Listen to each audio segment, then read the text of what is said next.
Terima kasih Anda kembali menyaksikan Money Report pemirsa. Kita akan lanjutkan perbincangan dengan Pak Semi. Pak Semi, Colliers International memprediksi dalam 4 tahun mendatang pasokan apartemen Jakarta akan meningkat sebesar 50%. Ini prediksi dari Colliers International.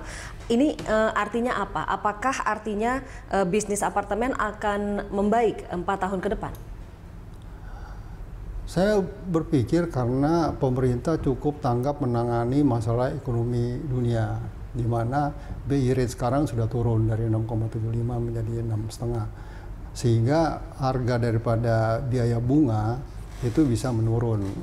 Apalagi LTV juga ada kemudahan-kemudahan menjadi 15%. Sehingga dalam hal ini kalau kita melihat potensi pasar ke depan yang dicanangkan oleh Colliers sangat menarik ketika kita sudah mulai melewati masa-masa sulit tersebut, sehingga di 2016 paruh kedua ini akan terjadi lonjakan pasar apartemen yang cukup baik.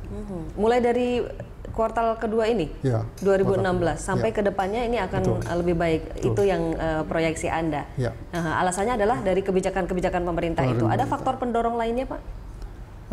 Antara lain tentunya kalau kita lihat penanganan masalah perkotaan sekarang, itu apalagi Jakarta cukup baik, artinya KDB, KLB-nya juga bisa dipertimbangkan.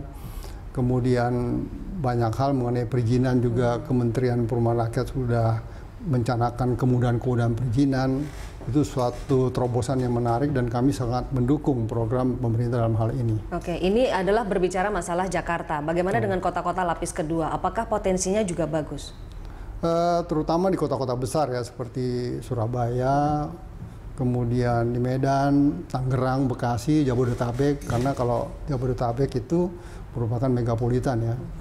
Jadi itu mulai dilihat oleh segmen menengah tadi dan menarik karena harganya cukup bisa dijangkau.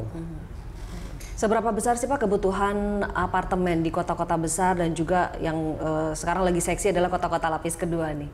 Iya, jadi memang kalau berbicara mengenai kebutuhan daripada apartemen ini dan daya tariknya, seperti tadi yang kami sampaikan bahwa masalah waktu dan biaya yang harus dikeluarkan para pembeli apartemen ini sangat mempengaruhi mereka untuk mengambil keputusan untuk beli apartemen.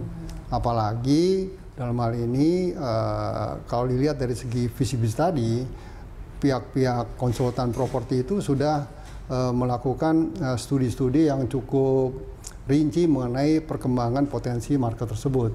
Jadi kami cukup dibantu oleh para konsultan tersebut karena kami tidak bisa berjalan sendiri ya. Semakin banyak konsultan semakin baik. Oke, kalau kita tanya apa yang dibutuhkan para pelaku usaha dari pemerintah, dukungan seperti apa yang dibutuhkan? Yang pertama adalah pendanaan. Yang kedua adalah tata ruang.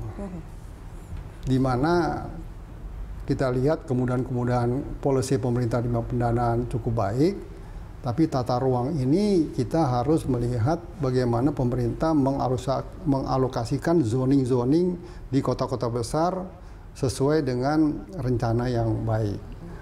Sehingga dalam hal ini kita bisa mengarah ke sana. Bila mana kota besar itu tidak membuat suatu tata ruang ataupun RUTR yang baik, maka kami juga nggak tahu mau kemana. Apalagi bila mana kami harus membebaskan tanah yang di luar planning. Itulah kebanyakan banyak orang-orang pembeli yang tidak tahu akan hal ini. Padahal di Jakarta sendiri gratis itu melihat di lantai 3 tata kota, planning tata kota di Jakarta. Jadi sebelum kita membeli kita harus melihat pertama developernya, yang kedua perizinannya. Bila mana perizinan itu merupakan tata ruang yang benar, maka kita tidak perlu khawatir tentang hal tersebut. Jadi tata ruang adalah kuncinya ya Pak? Tata ruang kuncinya. Baik Pak Semi, terima kasih banyak atas masukan dan kehadirannya di Berita 1 TV pada hari ini. Terima kasih.